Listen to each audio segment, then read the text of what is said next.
What's going on, guys? Welcome back to the channel and welcome to one of my favorite locations in Bali for shooting portraits. And that's exactly what we're doing today.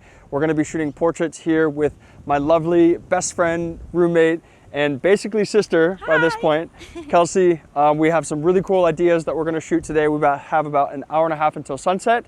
And that's exactly what we're going to do. We're going to shoot some cool portraits. And I'm also going to give you guys 5 key portrait photography tips on how to capture more creative portraits while you're out shooting. So enough talking, guys. Let's jump into the shoot. It's going to be awesome. I'm excited. Let's go.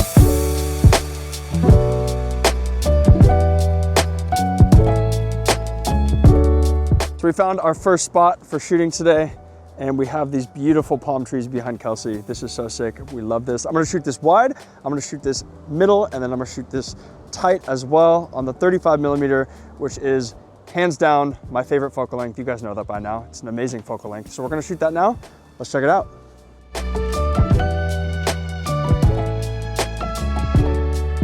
Love that. No, I like what you're doing.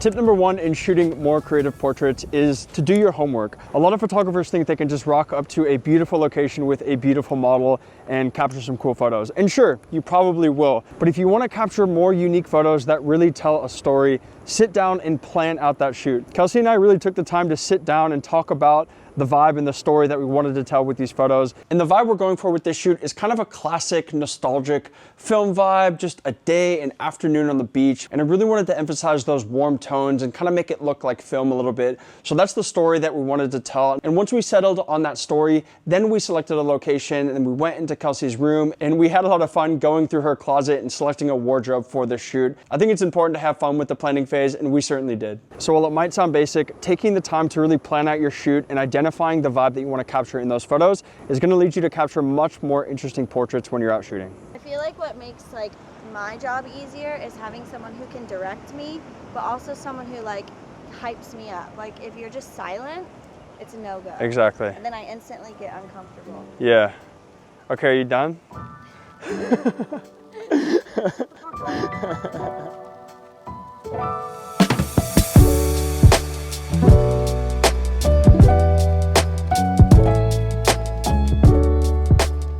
Tip number 2 is to pay attention to the direction of the light source. The direction of the light source has a massive impact on our images, and the best way to see this is to show you. So as you can see, where Kelsey is standing, the sun is off in this direction, and it's kind of hitting her to the front, but mostly to the side. And if I get closer to her, you can see we have some really nice shadows when she looks at me.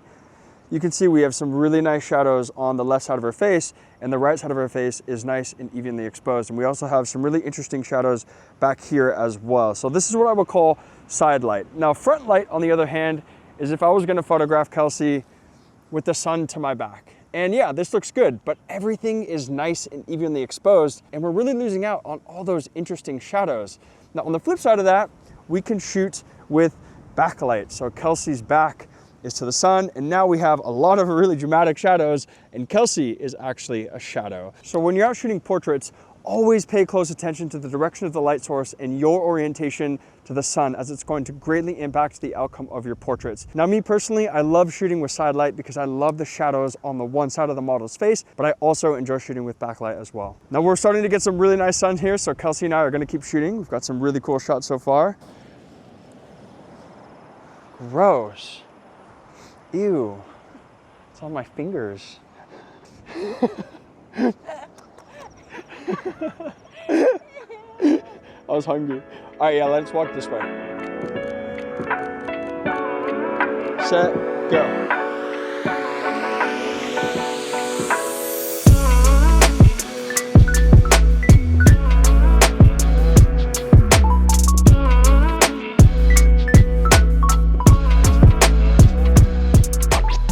So right now, Kelsey and I are shooting some motion blur tracking shots. So we're getting super creative with this. And tip number 3 in shooting more creative portraits is to embrace the imperfections of photography. You don't have to capture the sharpest, highest contrast, best looking images when you're shooting portraits. It's okay to embrace those imperfections. Shoot with sun flares in your image, experiment with slower shutter speeds, or use something like a Pro Mist filter, which is what I'm actually shooting all of these portraits on today, to really help soften out the skin tones, soften out the image in general, and just lead to a more creative look. I'm a firm believer that the imperfections in photography make it the art form that it is, so don't be afraid to rough up your shots a little bit, just like I'm gonna do in the editing phase with these images.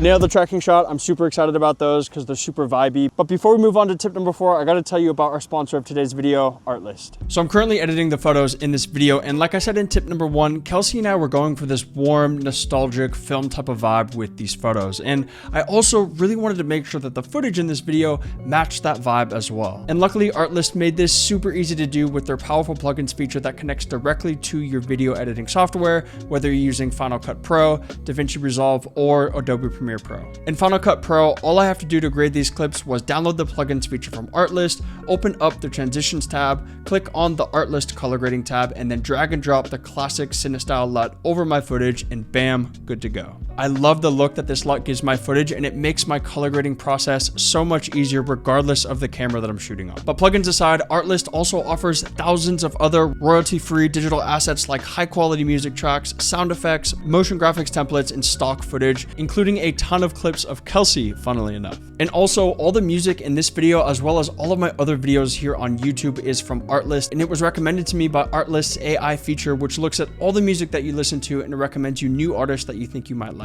Now, I've been using Artlist for years now, and it truly is one of the best investments that I've made in my creative business. And thankfully, Artlist offers a wide range of subscription plans to meet you where you're at as a creator. So whether you're just starting out making videos or you're working with a ton of clients, Artlist has a plan for you so you can get the most out of the platform. So if you're looking for highly curated music, sound effects, stock footage, plugins, and templates, then head down to the first link in the description and check out Artlist and all it has to offer. Thank you so much, Artlist, for sponsoring this video. Now let's get back to it. So we've done quite a bit of shooting up here on top of this hill, and it's great with these palm trees in the background, but of course we're right next to the beach. So of course we're gonna go down to the beach. Just don't mind me, step by this cow here. Woo! He moved, I thought he was charging me. No, we're going down to the beach. We're gonna shoot some portraits down there and take advantage of this light because we still have some decent light out here. Cows, you're fine. He's okay, he's a cow. Oh, he's coming. Yo, that's actually sick right there. Look at that. Look at this cow. Oh, yeah. Good. Oh man, what a glorious cow.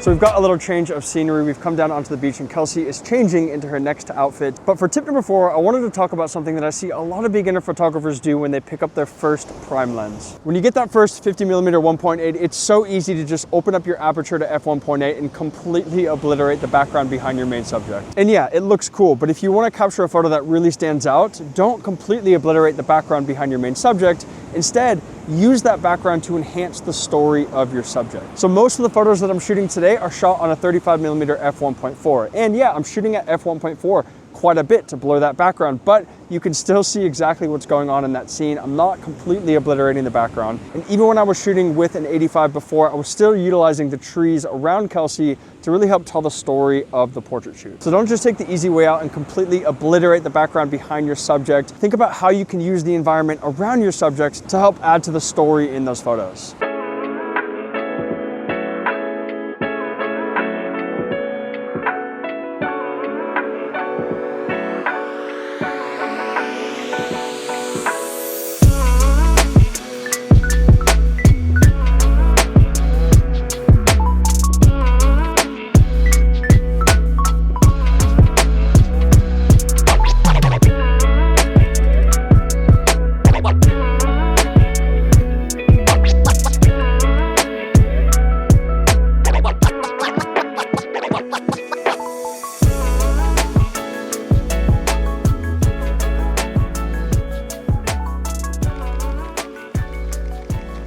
Whoa, that's kind of wild. Oh, they're epic. I actually love them.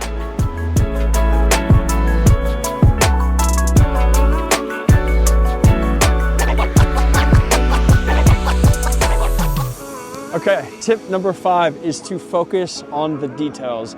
Everybody loves a shot, a banger portrait where you can see everything really nice and clear. But when you're shooting, instead of just shooting for that one banger photo, shoot for an album. Create a collection of images that collectively work together to tell the story of that particular shoot. So one of the things I've been doing today is we've been using props. We had the flowers and we were shooting up on the hill, and I shot some really cool detailed photos of that. And now we're shooting down here on the beach, and I'm capturing some of the details using a slow shutter speed and just really focusing on capturing a specific vibe instead of trying to show everything in the photo. A lot of the time these detailed shots add so much to the portrait shoot, so I'm always shooting the small details when I'm shooting portraits.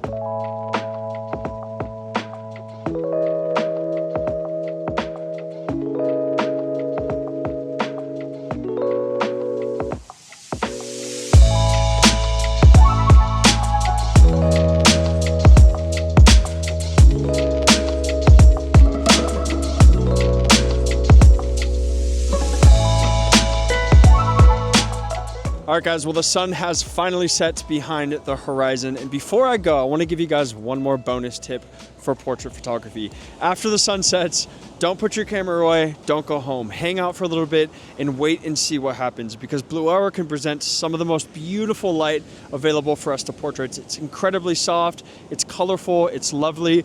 I'm not sure how today's gonna go. There's quite a bit of clouds in the sky, so I don't think we're gonna get like a super dramatic, colorful blue hour, but we're still gonna hang out, we're gonna see what happens, and we're gonna shoot some more portraits.